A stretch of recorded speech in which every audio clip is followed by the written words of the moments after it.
Hey, Mayday Media here. Welcome back. Our good buddy Richard's here. He's going to explain to us about the way things are in certain areas. Enjoy the show. Smash the like button. Help me out a little bit. Don't bring that white bullshit. Did I tell you stop talking to me? No. I don't give a fuck about that. Stop talking to me. Here, aboard a New York City subway train, a routine commute erupts after a man allegedly blows smoke into a woman's face. An act of commuter diplomacy so refined it soon turns the carriage into a mobile courtroom where everyone is a witness, several are attorneys, and nobody has the full story. At all. At all. Go ahead, so I can knock you out on this train.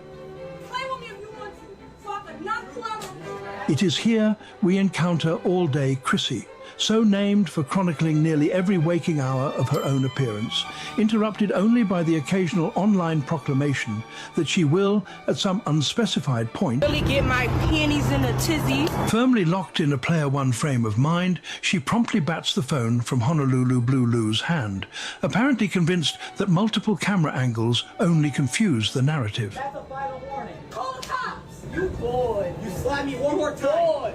You slap You boy. 2 strikes. You boy. You know what 3 strikes mean? Boy. You know what 3 strikes mean? After a customary round of Bronx flirting, equal parts reluctant chivalry and community theatre, Honolulu Blue Lou begins counting strikes with the solemn patience of a Little League umpire, informing All-Day Chrissy that she is already on 2, and repeatedly asking whether she understands what happens at 3, while she struts about the carriage like a meth-fueled fembot. Boy. You know what 3 strikes mean? Get your friend. You know what He's boy. You know what 3 bitch. Don't touch me. That's 2 strikes. You hit me twice. All right, I'm gonna show you. You hit me twice. And Call it's me on another video. bitch. You hit me twice. Call me another bitch. The encounter now advances into what behavioral experts call the BITCH protocol, behavioral infantilization through competitive hostility, in which "call me bitch" is countered with "you get one more strike bitch," as 2 adults temporarily surrender higher brain function and argue like 2 unsupervised 7-year-olds at a Chuck E. Cheese. I ain't touch you. Call me another bitch. I ain't touch you. Call me another bitch on I this did train. not touch you. Don't Call touch me another bitch on this train. I promise you. My bitch. Call me another bitch on this train. Bitch. Why you think I'm playing with you? Think I care about your phone? Predictably, All-Day Chrissy exhibits a textbook case of Napoleonic syndrome, advancing into the personal space of Honolulu Blue Lou with all the confidence of someone who has never once considered the consequences. Sensing an opportunity, Honolulu Blue Lou calmly deploys the ancient bitch calling card, a linguistic lure specifically evolved to provoke the self-appointed alpha queen into abandoning what little emotional regulation remained. Keep going. Get over there. Unable to tolerate an angle she did not personally approve, All-Day Chrissy swats at Honolulu Blue Lou's phone, while one of the resident old heads aboard suggests they relocate the spectacle to a spot further away from him. 2 strikes, cause they holding up the fucking... I'm not holding up Yes, nothing. you are. No, I'm Yes, not. you are. No, I'm Yes, you not. are. No, I'm Yes, not. you are. I'm defending myself. No, you're not. I'm supposed They didn't touch you. What the fuck? It is here that All-Day Chrissy inadvertently encounters a genuine alpha queen. Thoroughly outclassed by the newcomer's sheer vocal authority, she receives a blistering public scolding for delaying an entire subway train over an alleged faceful of vape smoke. A grievance that, while understandably irritating, scarcely warranted transforming an entire subway line into interactive dinner theatre for several hundred unwilling commuters. You don't know what happened before we got on the train. I ain't touched no one. You fucking wrong. I ain't touched no one. What'd I do? You should have been me, bro. In perhaps one of the more bewildering exchanges in deep state cringe history, Honolulu Blue Lou's increasingly feeble plea of innocence is suddenly interrupted by a local elder known only as Mumble Unk, who appears to say either, "You shouldn't be mean, bro," or "It should have been me, bro." Regardless of the actual transcript, the matter will no doubt be debated for weeks by the unpaid forensic linguists inhabiting my comment section cesspit. What'd I do? You should have been me, bro. I'm not touching no one. It should have been me. You're telling me you should have been me. Telling me it should have been me. Don't worry about it. You're Don't worry telling about it. fucking I didn't touch no one. The bizarre exchange continues as the mumble-unk suddenly channels his inner Marlon Brando, solemnly insisting, "It should have been me." Whether he is volunteering to receive the slap, mourning a missed opportunity, or merely participating in a conversation audible only to himself remains unclear, while a nearby commuter, clad in an I Love New York shirt, watches on with the thousand-yard stare of a man quietly realizing this is just a typical Monday commute. So we'll end this docudrama early, as tradition demands, because at a runtime now exceeding over 5 minutes, only viewers over the age of 40 still possess the attention span required to discover how anything ends, and thus an alleged faceful of vape smoke becomes a stalled train, a public tribunal, and 5 minutes of strangers auditioning for authority. Proof that in modern New York, the smallest vape cloud can still produce a full-scale weather event. Our buddy Richard, let me tell you something.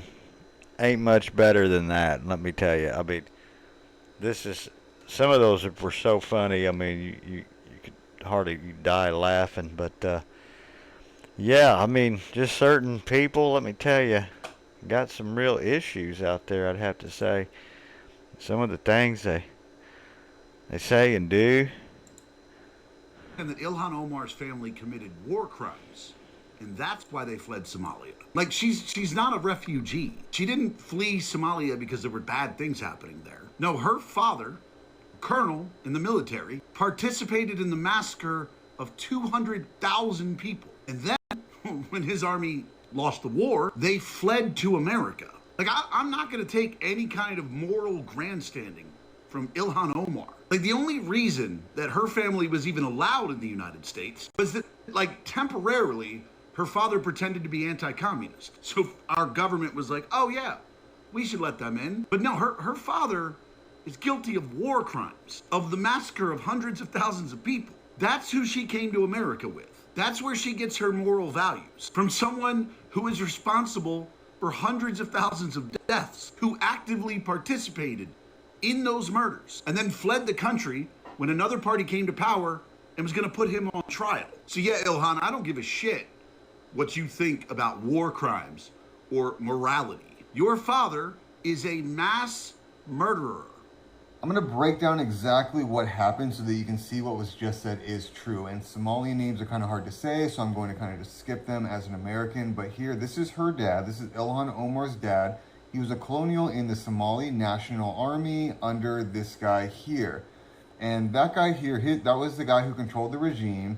His regime carried out severe human rights abuses, including genocide in Somalia. The regime's military did things like bombing cities, conducted mass killings, and displaced large numbers of civilians. So how does this tie in with Ilhan Omar's dad? Well, he was a senior officer and his service overlapped with these atrocities, so he was part of this regime.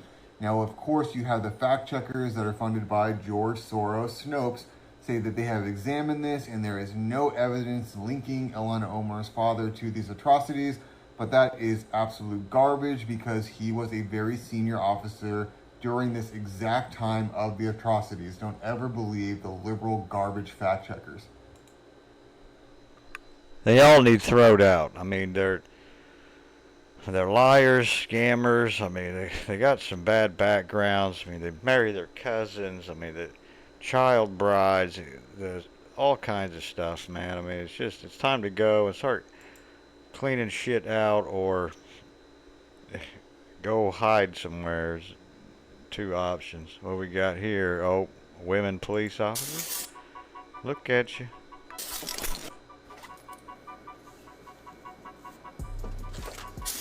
Whoa! Pulling something hard in the face. Oh, look at me. Look at me. Breathe for me. Breathe. Breathe. 276. My police. Okay, breathe. Can someone get me some water? 234. I'm not sure what she's been sprayed with, but it was right. Sit up me. All right. We've got an ambulance en route. Okay. I know. You all right? Have some more, Holly. Have some more water. More water. All right.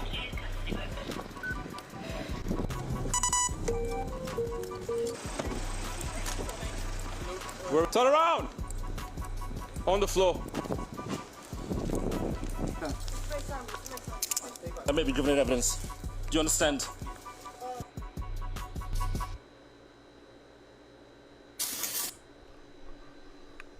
Women police officers, it should have never been allowed. I cannot believe there's anybody, women, that think they should be police officers. And when you get into these types of people here, they don't really care about a woman. I mean, it's just that simple. I understand that women have the hardest issue reading statistics. They have the hardest time to figuring out men and which men are what. They can't really say what a man is unless it's a white man bad. But yeah, these types don't even give a shit about you. I mean, you're lucky you weren't in a lot worse condition, if you catch my drift. This is the type of shit that you women have voted for. You think you can be cops. You think you can deal with this. You think you can be like a 6'3" male. It's noticed that when the man come around, what'd he do? What did he do? Yeah, he got the fuck down and did what he was told. These people have no respect for anything, especially women. And he only abided because he didn't have a bunch of numbers around him. If it wasn't for that, it would have been a totally different thing. And check this out here, guys. Moroccan migrants storm Spain. Locals fight back. Army's called in. Now, the Army's not called in for these migrants. It's called in for the Spaniards. That's what they're going to do. Feds quietly take 7 new equity stakes in private companies. Is that so? Well, that would be nice to have all this insider trading stuff going on and you can just get away with it. I mean, it's, whatever. War expands in Middle East, and they're wanting to draft your sons to go off and die, of course. You can't even afford to eat over here. Nobody seems to give a crap about this country. But we're supposed to go over here and fight for a bunch of 70 IQ retards that, run your country into the ground anytime they get control of anything. Pentagon scrambles for weapons. The U.S. commander with 2-week plan to attack Iran. And why? Who the fuck gives a shit about these goddamn third world shithole sand deserts? I mean, it's unbelievable. Hidden detail in Pentagon photo sparks alarm over ominous message to create war. City that said yes to drugs. Zombie apocalypse. Blanche on the Attorney General nomination may be yanked. GPD slows to 1.5%. Bond yields at 19-year high. Send wash. Credible warning. That's a bad sign. Very bad sign. Poland says nuclear capability missile from Russia exploded in country. Yeah. Right. Yeah.